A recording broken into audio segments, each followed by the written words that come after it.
The receipt was tucked between the pages of my mother's old cookbook, crisp white paper that shouldn't exist. Henderson's hardware store, Elena and Robert Chen, garden hose, $23.47. Dated last Tuesday. My parents died in a car accident 39 years ago. I was 7 years old when the police officer knocked on Mrs. Whitmore's door, when she held me while I cried into a flour-dusted apron. I remember the funeral, the small headstones, the way the autumn leaves crunched under my feet as I walked, away from their graves for the last time. But here was proof they had been shopping. Last week, in a town I hadn't visited since I turned 18, the cookbook had arrived in a box of my childhood belongings, sent by the estate lawyer after Mrs. Whitmore passed. She had kept everything from our old house, every photograph, every piece of my parents' life that the accident had left behind. I thought I knew every page of that cookbook, every stain from my mother's Sunday morning pancakes, every torn corner from years of use. The receipt hadn't been there before. I would have remembered. I would have questioned. I would have gone mad years ago instead of now, sitting in my apartment at 2 in the morning, staring at a piece of paper that proved the impossible. The address on the receipt was 1247 Maple Street, our old house. The house that had been empty since Mrs. Whitmore died 6 months ago. The house where no one lived, where no one could live, because the deed was still tangled in legal proceedings and the realtor had stopped returning calls about showings. I turned the receipt over.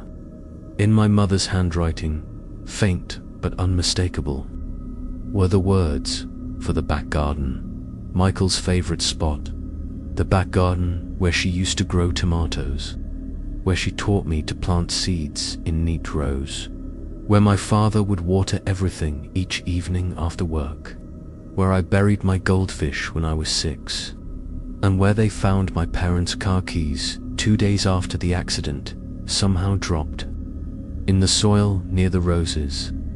I had been running from that house for 39 years, but the receipt was calling me home. The drive to Millbrook took 4 hours. 4 hours to convince myself I was losing my mind, that grief and stress had finally caught up with me, that Mrs. Whitmore's death had triggered some kind of psychological break.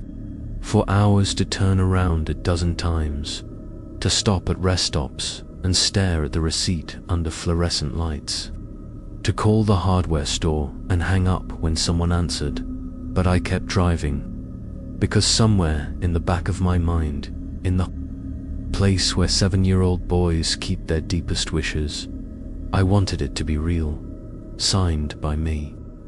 Welcome back to the Creepy Journal, where the stories we tell might be closer to your own than you think. If you're new here, we explore the spaces between reality and nightmare, the places where logic goes to die. Subscribe before you read your own name in someone else's handwriting, because some discoveries can't be undone. Millbrook hadn't changed, and that was the first thing that felt wrong. 39 years, and the same streetlights cast the same shadows, the same cracks ran through the same sidewalks. The pharmacy still had its faded green awning, the diner still advertised coffee for 95 cents on a sign that should have been replaced decades ago. It was like stepping into a photograph that had been left in a drawer, preserved and untouched while the rest of the world aged around it. 1247 Maple Street sat at the end of a cul-de-sac, behind a row of oak trees that had grown taller but somehow looked exactly the same. The house was dark, but not empty dark. It was waiting dark, like a held breath in the moments before someone speaks. The realtor's lockbox hung from the front door handle, just as Sarah Kim had promised when I finally reached her that morning. She had been surprised to hear from me, surprised that anyone was interested in the property after all this time. Strange timing, she had said. I was just there yesterday, showing it to a lovely couple. Elena and Robert, I think their names were. My hands shook as I turned the key. The inside smelled like my childhood. My mother's vanilla candles, my father's pipe tobacco, the lavender soap she kept in every bathroom. Furniture I recognized sat exactly where it had always been. The blue couch where my father read his evening paper, the kitchen table where my mother graded her students' essays, the piano where I practiced scales every afternoon until the accident made music impossible. But everything was too clean, too perfectly preserved. No dust, no signs of abandonment. The refrigerator hummed quietly, and when I opened it, I found milk that wouldn't expire for another week, eggs, fresh vegetables, all the things my parents used to buy. The back door led to the garden, and there I found the new hose coiled neatly beside the tomato plants. The plants were green and thriving, heavy with fruit that wouldn't be ready for harvest until late summer. It was only March, in the soil beside the roses. Someone had planted new seeds in neat, familiar rows. I knelt down and touched the earth. It was warm, recently turned, and smelled like rain even though the sky was clear. My mother's gardening gloves lay beside the small holes, still damp with morning dew. That's when I heard it. The sound of a car pulling into the driveway, 2 doors closing, footsteps on the front walk, keys jingling. I ran to the window and saw them through the gap in the curtains. A man and woman walking up to the front door like they belonged there, like they had never left. The woman had dark hair tucked behind her ears, a green sweater I remembered from Christmas morning 1983. The man wore glasses and carried a briefcase, just like my father had every day when he came home from the bank. They looked exactly as they had 39 years ago, down to the laugh lines around my mother's eyes and the way my father's tie was always slightly crooked. The front door opened, and I heard my mother's voice call out, "Michael, are you home, sweetheart?" I pressed myself against the kitchen wall, heart hammering against my ribs. The voice was wrong and right at the same time, exactly as I remembered, but coming from someone who couldn't be there. Shouldn't be anywhere except in the ground at Millbrook Cemetery. "He must be in the garden," my father's voice replied, and I heard the soft thud of his briefcase being set down in the front hallway. The same sound that had marked the end of every workday in my childhood. Footsteps moved through the house with familiar purpose. My mother in the kitchen, opening cabinets, running water. My father settling into his chair with the evening paper. The routine they had followed every day of my young life, playing out exactly as it always had. I wanted to run, but I couldn't move. I wanted to call out, but my voice had disappeared somewhere between terror and impossible hope. "Michael," my mother's voice was closer now, right around the corner. "Dinner will be ready soon. Did you finish your homework?" Homework. I was 39 years old. I hadn't had homework in decades, but something in her tone made me want to check my backpack, made me feel like a child who had forgotten his responsibilities. I stepped round the corner and saw her standing at the stove, stirring something in a pot that smelled like the chicken soup she used to make when I was sick. She looked up and smiled, the same warm smile that had seen me off to school every morning. "There you are," she said. "Wash your hands, sweetheart. It's almost ready." She was exactly as I remembered, but wrong in ways I couldn't articulate. Her movements were too smooth, her voice too even. She didn't look at me directly, but slightly to the side, as if she was seeing someone who stood just behind my shoulder. "Mum." The word came out as a whisper. "Of course, darling. Who else would I be?" She turned back to the soup and I noticed that the spoon she was using cast no reflection in the chrome surface of the pot from the living room. I heard my father rustling his newspaper. "How was school today, son?" The question hit me like a physical blow.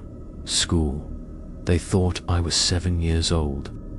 They thought it was 1984, that the accident had never happened, that we were all still living in the days before everything ended. I walked into the living room on unsteady legs. My father sat in his chair, newspaper held up so I couldn't see his face, but I could see his hands, and they were wrong too. Too pale, too still. The newspaper he held was dated March 15th, 1984, the day before the accident. "Dad." He lowered the paper, and I saw his face. It was my father, but like my mother, something was off. His eyes were too bright, too fixed, and when he smiled, it was the exact same smile he had given me every day of my childhood. Not similar, identical. As if someone had taken one moment and was playing it over and over again. "How was school?" he asked again, in exactly the same tone, with exactly the same inflection. "I don't go to school anymore, Dad. I'm grown up. You died. You both died in 1984. His smile never wavered. "How was school today, son?" Behind me, my mother called from the kitchen. "Michael, dinner will be ready soon. Did you finish your homework?" The same words, the same tone, as if she hadn't heard our conversation, as if she were following a script that couldn't be changed. I backed toward the front door, but my father's voice stopped me. "Don't go outside after dark, Michael. You know the rules." Rules we had never had. That rule, I had been allowed to play outside until the streetlights came on, had been allowed to chase fireflies in the summer twilight. But his voice carried the weight of absolute authority, the kind that makes children obey without question. I looked out the window. It was dark, though it had been afternoon when I arrived.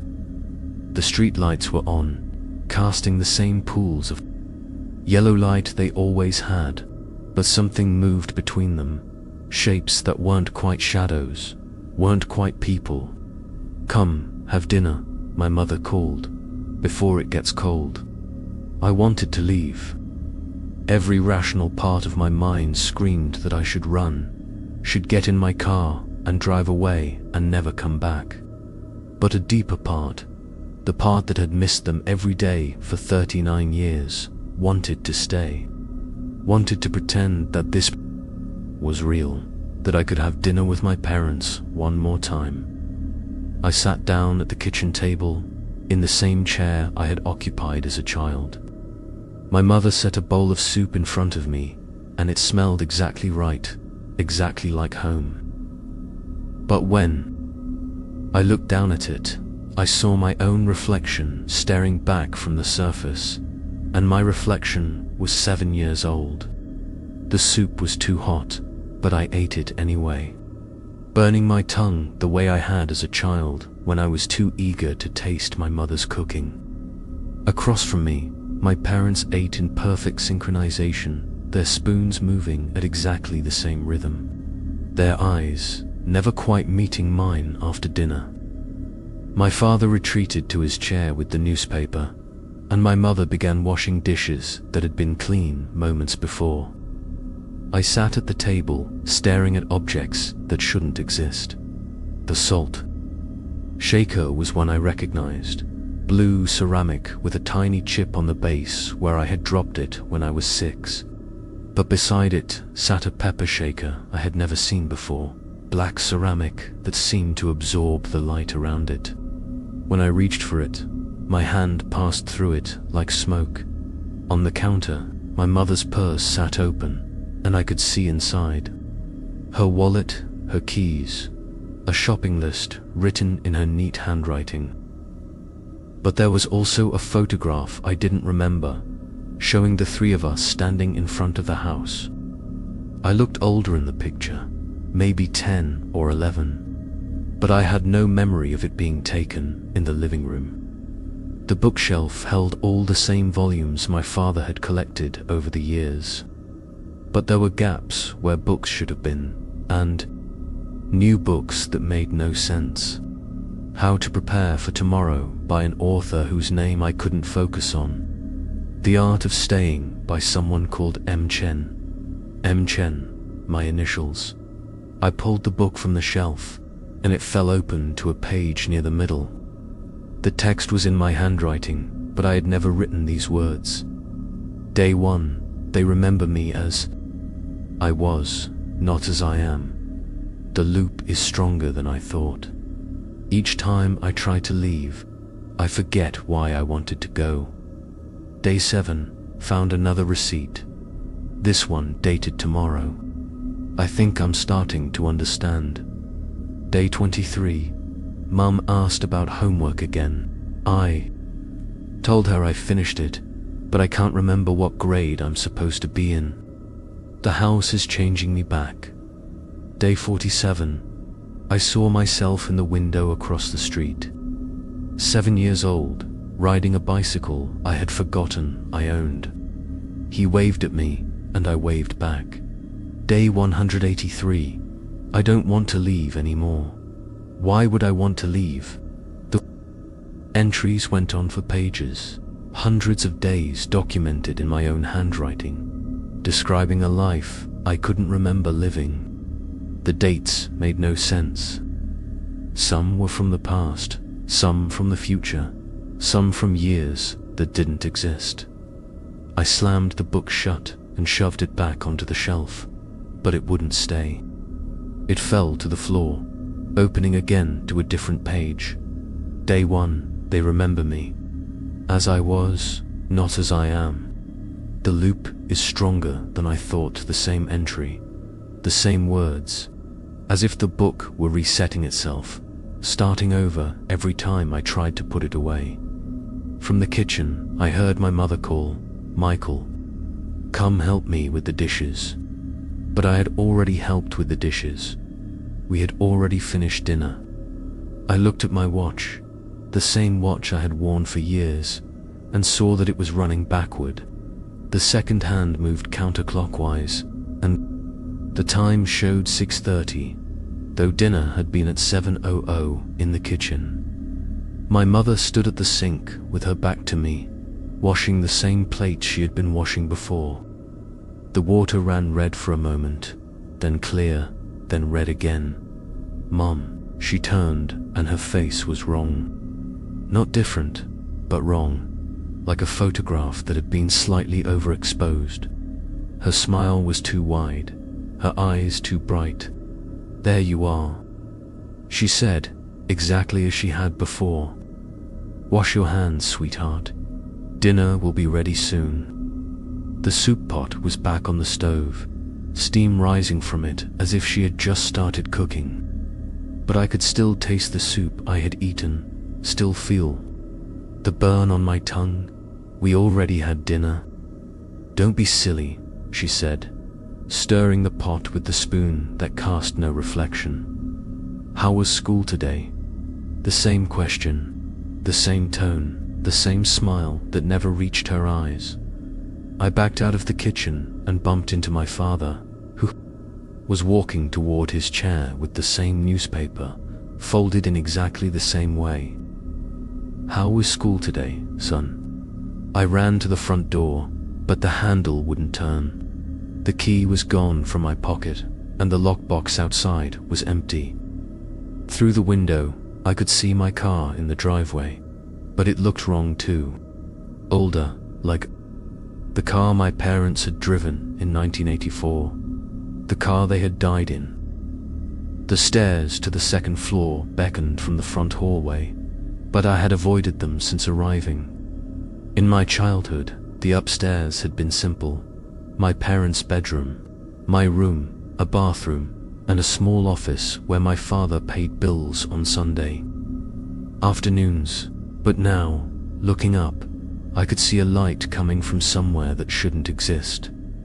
My parents were reset again, beginning their evening routine for the third time.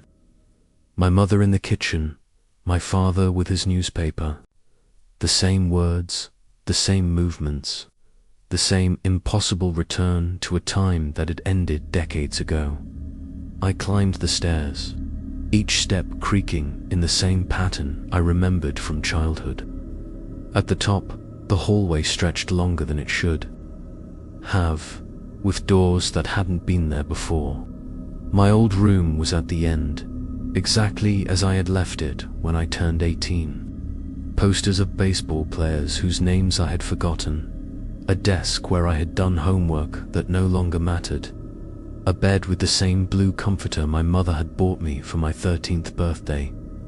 But there was another door now, between my room and my parents' bedroom. The light was coming from underneath it, warm and yellow like candlelight. I had no memory of this room existing, but something about the door was familiar, as if I had seen it in dreams.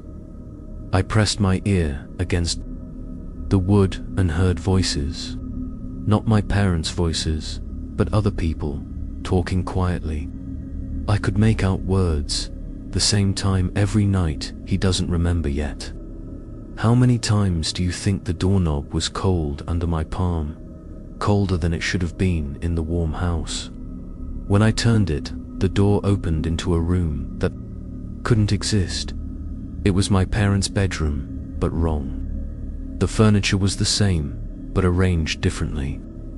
The bed was made with sheets I didn't recognize, and the photos on the dresser showed moments I couldn't remember. My parents' wedding, but the church was different. My first day of school, but I was wearing clothes I had never owned. Christmas morning, but the tree was in the wrong corner of the living room, and in every photo there was someone else. A figure that stood just at the edge of the frame, always partially hidden, but clearly there. Sometimes behind a tree, sometimes reflected in a window, sometimes just a shadow that fell wrong. In some of the photos, I could see that the figure was me, but not me as I was now, and not me as I had been as a child. An older me watching my own life from the outside. On the bed, spread out like they were being reviewed, were dozens of receipts, all from Henderson's hardware store, all with my parents' names, all dated from the past 6 months after they had been dead for 39 years. Garden supplies, light bulbs, paint, a mailbox, window locks, all the things you would need to maintain a house, to keep it looking exactly as it always had. I picked up one of the receipts, and it was warm to the touch. The paper felt alive, like skin. The date was tomorrow's date, and at the bottom, in the space for customer signature, someone had signed my name, but it wasn't my handwriting. From downstairs, I heard my mother call, "Michael, where are you, sweetheart?" Her voice was different, now strained and distant, as if she were calling from very far away. I went to the bedroom window and looked down at the garden. She was standing there among the tomato plants, but she was translucent, like a photograph double exposed with moonlight. "Michael," she called again, and this time her voice came from behind me. I turned, and she was standing in the doorway of the impossible room, exactly as solid as she had been downstairs. But when I looked back at the window, she was still in the garden. "There you are," she said, stepping into the room. "I've been looking everywhere. Mum, there are 2 of you." She laughed, the same laugh I remembered from childhood, but it echoed strangely in the small room. "Don't be silly. Come downstairs. Your father wants to talk to you." "Which father? The one reading the newspaper, or the one in the garden?" "Michael, you're worrying me. Are you feeling all right?" I looked at the window again. Now there were 3 figures in the garden. My mother, my father, and someone else. Someone smaller, child-sized, playing between the rows of tomatoes. Who is that in the garden? My mother moved to stand beside me at the window, and when I looked at her reflection in the glass, she wasn't there, but her hand was warm on my shoulder. Real and solid, and exactly like I remembered. That's you, sweetheart. You're playing in your favorite spot. I watched the small figure in the garden, and I could see that it was me as a child, 7 years old, running between the plants with a toy truck I had forgotten I owned. He looked happy, carefree, alive in a way I hadn't been since the accident. But I'm here. Yes, she said softly. You're here too. The room began to spin, or maybe I was spinning. The receipts on the bed scattered like autumn leaves, and I could see that they weren't just from the past 6 months. Some were dated from the future, years ahead. Some were from the past, from before I was born. And some were from dates that didn't exist, like February 30th and the 32nd of June. Mum, what's happening to me? You came home, she said, and her voice was fading again, becoming distant. We've been waiting for you to come home. The child in the garden looked up at the window and waved. His face was my face, but unmarked by time, unscarred by loss. He looked exactly as I had on the last day my parents were alive. I waved back, and that's when I understood I had never left. The realization hit me like cold water, like the moment when you're falling asleep and suddenly jerk awake. I had never left this house. I had never grown up, never moved away, never lived 39 years without my parents. But I remembered all of it. College, jobs, relationships, the apartment where I thought I lived, the life I thought I had built. The memories were vivid and complete, but now they felt like stories I had told myself, dreams I had mistaken for reality. From somewhere in the house, I heard my own voice. Mum, are you home, sweetheart? But I hadn't spoken. My mouth was closed, my throat silent. The voice came from downstairs, from the front hallway, exactly as my mother's voice had when I first arrived. Then my father's voice, also my own. He must be in the garden. I was listening to myself arrive home, hearing the beginning of a conversation that hadn't happened yet, or had happened before, or was happening now in some other version of the house that existed alongside this one. I ran to the stairs and looked down. The front door was opening, and someone was walking in. Someone who looked exactly like me, but dressed in the clothes I had worn when I arrived that afternoon. He moved through the house with the same uncertainty I had felt, the same mixture of fear and hope. But I was still upstairs, still watching. How could I be in two places at once? The other version of myself walked into the kitchen, and I heard him gasp as he saw our mother at the stove. I remembered that moment, that first sight of her after 39 years. But now I was watching. It happened to someone else who was also me. Mum, the other Michael whispered. Of course, darling. Who else would I be? Our mother replied, and I mouthed the words along with her because I knew exactly what she would say. This had happened before. It was happening now. It would happen again. I walked downstairs, step by step, following the same path I had taken earlier.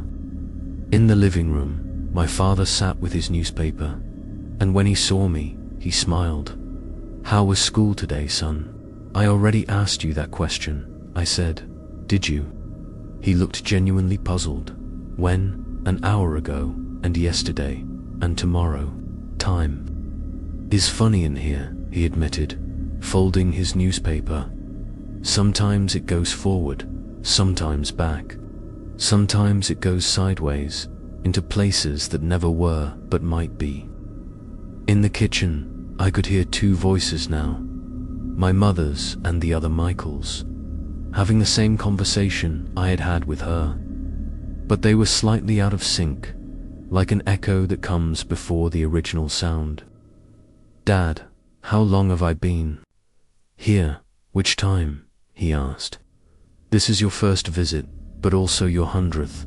You arrive every day, but you never leave. You grow up and move away, but you also stay 7 years old forever. That's impossible. Most impossible things are..."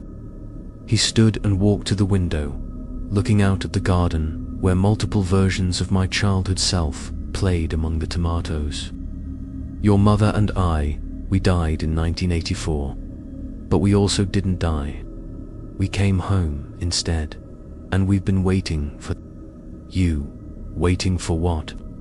"For you to understand that some kinds of love don't end with death. They just change direction." From the kitchen came the sound of a chair scraping against the floor, and I knew the other Michael was sitting down to eat. The soup that was too hot. I could taste it on my tongue, the burn that happened every time. How many times have I done this? "Every time is the first time," my father said, "and every time is the last time. The house remembers, but you don't. Not until the very end." "What happens at the end?" He smiled, the same smile that never quite reached his eyes. "You understand, and then you forget, and then you come home again." Through the window, I watched myself as a child discover the new hose in the garden. I remembered being that child, remembered the excitement of finding something new in a familiar place. But I was also watching it happen to someone else, someone who is me, but not me. "Dad, I'm scared." "I know," he said, and for the first time, his voice sounded completely real, completely like the father I remembered. "But you don't have to be scared forever. Eventually, you'll remember how to stay." The kitchen door swung open, and the other Michael walked out, his face pale with confusion and fear. He looked right at me, and I could see in his eyes the same questions I had been asking. "Who are you?" he asked. "I'm you," I said. "Yesterday, tomorrow, I'm not sure it matters." He stared at me for a long moment, then walked to the front door and tried the handle. It wouldn't turn, just as it hadn't turned for me. "You can't leave," I told him. "I've tried. There has to be a way." "Maybe there is," I said, "but I can't remember finding it." He looked at me with my own eyes, and I saw the moment when he understood. The same moment I had experienced, was experiencing, would experience again. "This has happened before. Every day," I confirmed. "Every day since 1984. The other Michael disappeared like smoke, and I was alone in the living room with my father. Or maybe I had become the other Michael. Or maybe we had always been the same person, just scattered across different moments that all happened at once. My father was reading his newspaper again. The same newspaper dated March 15th, 1984, but now I could see more of the page, and the headlines were wrong. "Local boy comes home, read one story. Parents wait for son who never ages, read another." Below that, a smaller article, Henderson's Hardware reports unusual customer.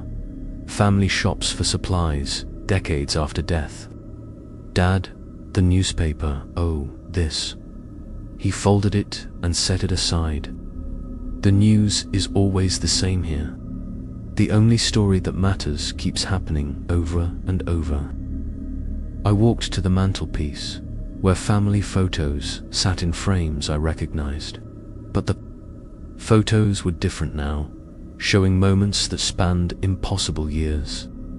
Me as a child in 1984, but standing next to myself as an adult. My parents at their wedding, but I was in the background. 7 years old in a timeline where I hadn't been born yet.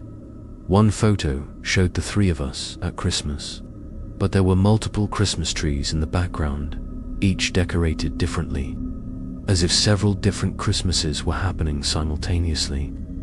In another, I was blowing out birthday candles, but the cake had dozens of candles, and I was every age at once, child and adult existing in the same space. We tried to leave. Once, my father said quietly, right after the accident, we tried to go where we were supposed to go, but we couldn't. You were still here, still 7 years old, still waiting for us to come home from work. But I wasn't here. I grew up. I lived with Mrs. Whitmore. Part of you did, he agreed. The part that could let go. But another part stayed, and that part was stronger than death. It pulled us back, kept us here, made us real again just for you. I thought about Mrs. Whitmore, about the way she had raised me after the accident. Had she known? Had she seen me disappear sometimes, slip away into a world where my parents were still alive? The cookbook, I said suddenly. Mrs. Whitmore kept it all these years, and the receipt appeared right after she died. My father nodded. She was protecting you from this place, keeping you anchored in the world where time moves forward. But when she died, the protection ended. So I came home. You never left. You just forgot for a while. In the kitchen, I could hear my mother humming the same song she used to hum while cooking dinner. But the melody was wrong, playing backward, and underneath it was another voice humming the same song forward, creating a harmony that shouldn't work, but somehow did. I walked to the kitchen doorway and saw her standing at the stove, but she was translucent now, and behind her was another version of herself, solid and real. Both were cooking, both were humming, but they were slightly out of phase with each other, like a double exposure that had come to life. Which one is real? I asked. Both, my father said from behind me. Neither does it matter. The solid version of my mother turned and smiled at me. Dinner's ready, sweetheart. The translucent version turned and said the same words, but her mouth moved a second after the sound. I sat at the table, and both versions of my mother served me soup, their bowls occupying the same space but somehow not interfering with each other. I ate from both bowls, tasted both recipes, burned my tongue twice on the same spoonful. Mum, how long have you been here? Since the accident, said the solid version. Since before the accident, said the translucent version. We came back for you, they said together, their voices creating an echo that lasted longer than it should have. But I wasn't here. You were always here, they said. Part of you, the part that couldn't accept losing us. It made us real again, gave us form, let us exist in the spaces between what was and what should have been. I looked around the kitchen, and I could see it now. The layers of time stacked on top of each other like pages in a book. The kitchen as it had been in 1984, with my mother's original decorations. The kitchen as it was now, updated and maintained by parents who had died decades ago. The kitchen as it would be tomorrow, and the day after, and all the days that stretched into an impossible future. I can see it all, I whispered. Because you're ready to understand, my father said, sitting down at the table. But there were multiple versions of him now too. All the fathers I had known and might have known. All the conversations we had had and might have had. What happens now? Now you choose, my mother said. All versions speaking in unison. You can try to leave again, forget again, live again in the world where time moves forward. But you'll always come back, because part of you will always be 7 years old and waiting for us to come home. Or, I asked, or you can stay. Accept that this is real too. Accept that love doesn't end, it just changes shape. Except that home isn't a place in time, it's a place in the heart. The kitchen began to shift around me, walls expanding and contracting like a breathing chest. I could see all the kitchens I had ever known. Mrs. Whitmore's, where she had taught me to cook. My college dorm, where I had survived on cereal and hope. My first apartment, where I had tried to recreate my mother's recipes and failed every time. But this kitchen was more real than all of them. More solid, more filled with love and warmth and the certainty of belonging. If I stay, what happens? To the other me, the one who grew up. He was always just a story you told yourself, my father said gently. A way of surviving until you were ready to come home. I thought about my life outside this house, about the job I thought I had, the friends I thought I knew, the apartment where I thought I lived. Had any of it been real? Did it matter? The receipt was still in my pocket, warm against my palm. I pulled it out and looked at it again. Henderson's hardware store, Elena and Robert Chen, garden hose, $23.47. But now there was more writing on it, appearing as I watched. Welcome home, Michael. Love, Mum and Dad. In handwriting that was theirs, but also mine, but also belonged to someone I had never been but always was. I want to stay, I said, and the words felt like coming up for air after drowning for 39 years. My parents smiled, all versions of them, and the kitchen settled into a single reality. One mother, one father, one table where we could eat dinner together every night for as long as forever lasted. But I could still feel the pull of the other world, the one where I had grown up, where I had built a life from the pieces of my shattered childhood. It tugged at me like gravity, reminding me that I had responsibilities, a job, a mortgage, a life that was waiting for me to return. The pull gets weaker, my mother said, reading my thoughts. Each day you stay, it gets a little easier to forget why you ever wanted to leave. Days passed, or maybe years, or maybe moments. Time moved differently in the house, sometimes fast, sometimes slow, sometimes sideways into possibilities that had never quite happened. I learned to stop looking at clocks, stop counting the sunrises and sunsets that came in no particular order. I helped my father in the garden, planting seeds that grew into full plants overnight and harvested vegetables that tasted like childhood summers. I cooked with my mother, following recipes that changed themselves as we worked, creating meals that satisfied hungers I hadn't known I carried. We talked about everything and nothing.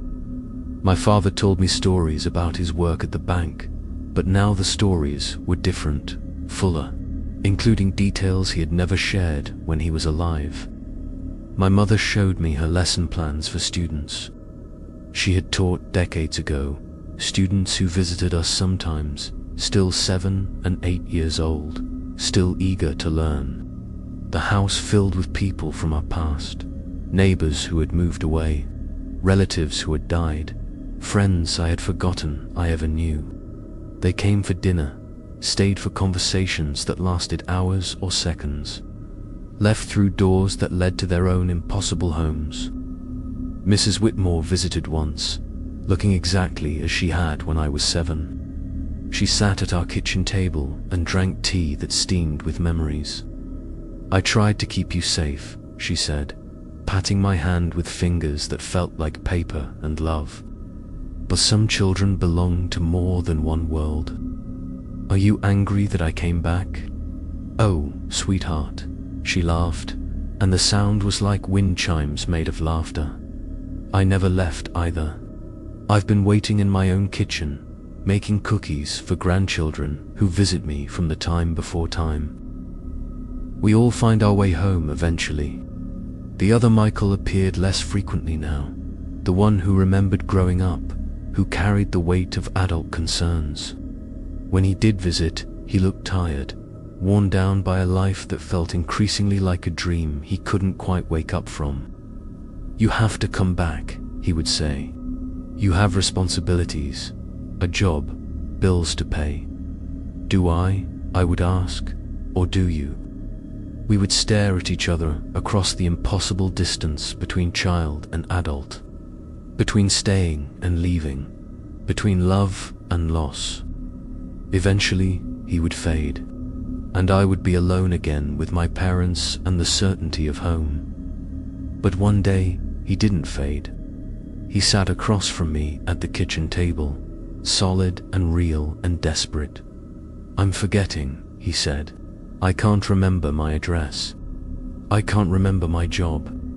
I can't remember why any of it mattered." "Because it didn't," I said gently. "It was just a story we told ourselves to survive. But what about the life I built? What about the people who know me?" I thought about this, trying to remember faces from the world outside. But they were already growing dim, like photographs left in sunlight too long.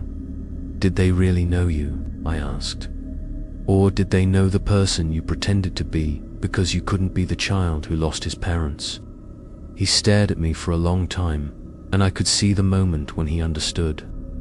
The same moment I had experienced, was experiencing, would always experience in the endless loop of coming home.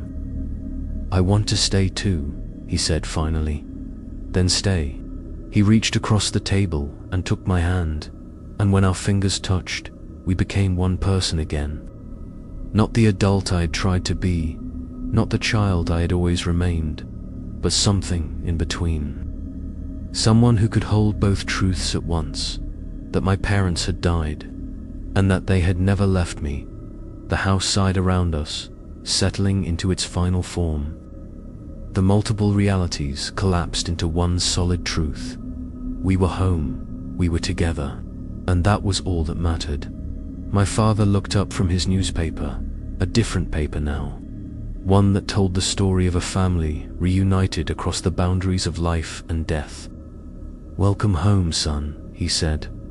My mother hummed as she cooked, the melody playing forward now, no longer fractured across time, and I sat at the kitchen table, 7 years old and 39 years old and every age in between, finally understanding that some kinds of love are stronger than death, stronger than time, stronger than the stories we tell ourselves about what's real and what's not. Through the window, I could see other children playing in other gardens, in houses that existed in the spaces between memory and dream. Children who had found their own ways home, their own versions of forever. I pulled out the receipt one more time. Henderson's hardware store, Elena and Robert Chen. But now the date was simply always, and the signature at the bottom was mine in my 7-year-old handwriting. Michael Chen, age 7, home forever. Some places don't haunt you, they complete you. I never found out what happened to the life I thought I was living, the apartment I thought I owned, the job I thought I needed. Maybe they were real, and someone else is living them now. Maybe they were always just shadows cast by a child who refused to let go. The house still stands at 1247 Maple Street, though the realtor stopped trying to sell it years ago. Sometimes, people drive by and see lights in the windows, see a family having dinner, see a child playing in the garden. They tell themselves it's their imagination, that empty houses don't hold dinner parties, that dead parents don't tend tomato plants. But if you drive by on the right night, at the right time, when the boundaries between what is and what should be grow thin, you might see us. You might see the truth that some kinds of love refuse to be contained by death, that some children never really grow up, and that home isn't a place you leave behind. It's a place that waits for you to remember how to find it. And if you see a receipt in your loved one's belongings, dated after they're gone. Don't throw it away. Don't convince yourself it's impossible. Follow it home, because some stories don't end with death. They just change address, move to the spaces between heartbeats, between memories, between the moment you fall asleep and the moment you dream. And in those spaces, everyone you've ever loved is waiting to welcome you home. Subscribe to the Creepy Journal before you forget how you found us. Because in a world where love transcends death, and children become their own parents, and receipts appear from impossible stores, the only thing stranger than the stories we tell would be if they weren't true. Some places don't haunt you, they absorb you, and sometimes that's exactly where you belong.